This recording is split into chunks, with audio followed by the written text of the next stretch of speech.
our attention to the National Assembly and the Senate. So the supremacy battle between the Senate and the National Assembly is now headed to the corridors of justice to resolve this standoff. Senate leadership has already instructed the Legal Affairs Committee in the Senate to audit all the bills that have been signed into law without the input of the Senate before moving to courts to demand that the laws be declared null and void. And with the risk that the mediation team formed to deliberate on the Division of Revenue bill might collapse due to the intense differences, there is a threat that counties might grind to a halt due to lack of funds for the 2019-2020 financial year. Chris Thairu has more in our weekly segment of the August House.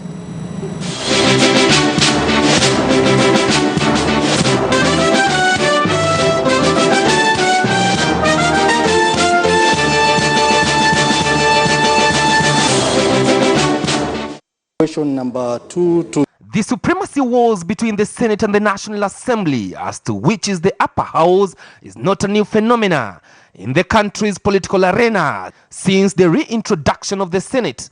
But matters got out of hand on Monday this week after the majority leader in the Senate, Kipchumba Murkomen, accused the National Assembly leadership of sneaking a bill to the president for assent without the input of the Senate. And this degenerated into a war of words between Murkomen and his National Assembly counterpart Eden Duale. We want that process and integrity of lawmaking to be restored.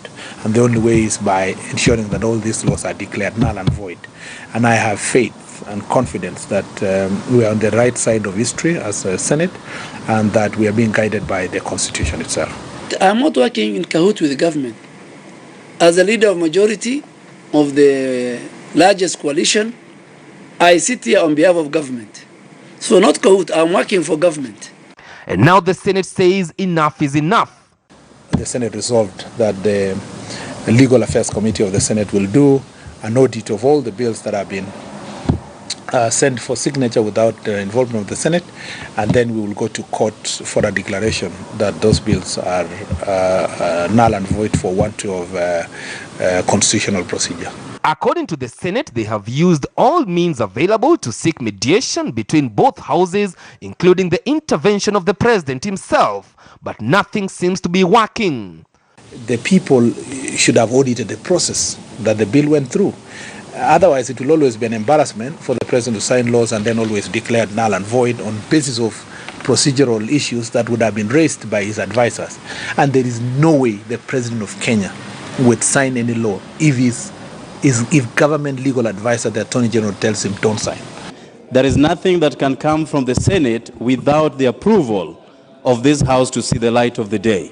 And therefore, it is incumbent upon the Senate to always work in unison with the National Assembly. With close to 6 bills, including the Division of Revenue bill that decides how much funding counties will receive from the national government for this financial year, stuck before the mediation team from both houses, the risk being the legislation process will delay and counties might grind to a halt due to lack of funds from the exchequer. The Senate is prepared to push this to the wire.